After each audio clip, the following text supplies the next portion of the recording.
WTVN. This is breaking news.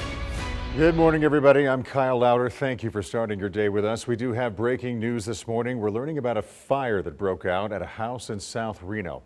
We do have a live look right here. I believe there it is. Okay, so this is happening off of Aspen Hollow off Mount Rose Highway. Truckee Meadows firefighters are asking people to avoid this area. We do have a crew on scene right now working to gather more information. So we will, of course, continue to update you as we learn more. Now to a developing story here. A person is dead and another one is in the hospital after a physical argument in Sun Valley. Washoe County Sheriff's Office says this all happened last night at a home on West Leonesio Drive. Deputies say both people were taken to hospitals and one died after arriving. This investigation is currently ongoing and the Sheriff's Office says there is no threat to the public at this time. And in Crime Beat now, a judge has denied setting bail for a man accused of stabbing and killing his girlfriend and the mother of his two kids a year and a half ago. Luis Ibarra appeared in court yesterday, and his attorney had been asking for a bail amount, but a judge said the no bail hold would remain in place. As we've reported, Ibarra is accused of killing Yadira Cano back in October of 2023. Sparks police arrested him earlier this month, and a preliminary hearing in this case is set for early August. And the trial for Daniel Serafini, the former Major League Baseball pitcher accused of shooting his in-laws, has officially begun.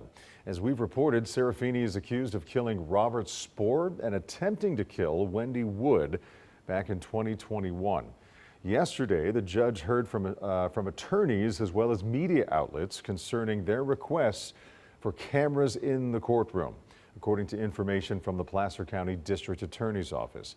Now, the judge plans on making a ruling on media requests today. Jury panels will come in to fill out questionnaires on Friday, with jury selection slated to begin on May 13th. Attorneys will also be in court next Thursday, May 8th, to make arguments on motions. And the FBI has arrested a South Lake Tahoe man for allegedly selling fentanyl. This comes after an investigation into 4 suspected fentanyl overdoses in South Lake Tahoe back in February of 2024.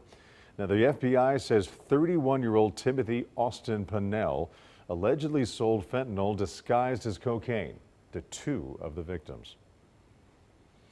All right, we'll shift gears here for a moment. Check in with meteorologist Angela Schilling. Angela, is there more snow in the forecast again this coming weekend? Yeah, more snow. Not today, though. Okay. Not today. We have a nice week leading up to that. Yeah. Maybe? Yeah, a nice week leading up to the Your weekend. hesitation says it Yeah. all. All right, it's going to rain tomorrow, isn't Well, it? it's also early in the morning. my brain was running and I was thinking. Well, you've been busy. The weather patterns have not been stable for the past few weeks. Right. But yeah, it's going to be a nice work week. And then the weekend is when the cooler air is going to start to move in and we'll start seeing more snow up in the Sierra. The snow level, though, not quite as low, so in the valley just falling as rain. But yeah, cooler air is going to move in again this weekend. And we even have a chance for rainfall here tomorrow. Areas in far northern Washoe County, closer to the Oregon-Idaho border, can even see a little bit of rainfall this evening. But most of us won't see it until tomorrow. There will be a steady increase in the cloud cover, though, today, but we're waking up to clear skies.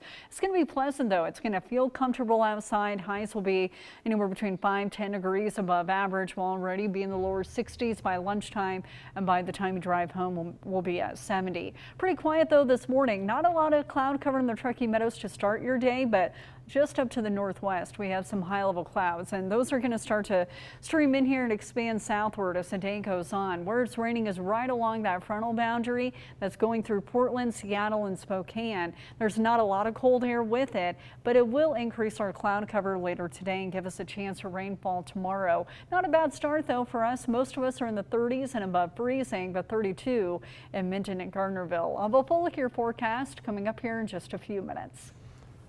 All right, Angela, thank you. Secret Witness is offering $750 for any information leading to the arrest of someone connected to a hit-and-run crash that happened last week. Reno police say this happened on East 6th Street and Wells Avenue around 10:20 last Tuesday night. The pedestrian that was hit has serious injuries. Police believe the car involved is a red two-door car, possibly a Honda, with damage on the front end and the windshield. So if you have any information, please call Secret Witness. That number right there on your screen, 775-322-4900. And a developing story here. Nevada State Police are sharing advice on when it's safe to step in to help during an emergency. This all comes after a woman was killed while trying to help another driver over the weekend. The crash involved a Good Samaritan who stopped to help someone else who had crashed. This all happened around 2:15 in early Saturday morning on I-580 southbound, just south of Mount Rose Highway. Troopers say after the first crash, another car crashed into the same area, killing the Good Samaritan. Both drivers were later arrested, and state police say impairment is suspected. So when deciding whether or not you should stop and help in one of these situations, Sergeant Chris Brown says drivers should always keep their surroundings into consideration and never assume a driver can see you. If a driver is traveling 70 miles per hour, and let's assume that their headlights are only illuminating 100 feet in front of them, that driver's going to take 102 feet to stop that vehicle in perfect conditions, and that's after they realize that there's a hazard there. They're not going to see you until it's too late.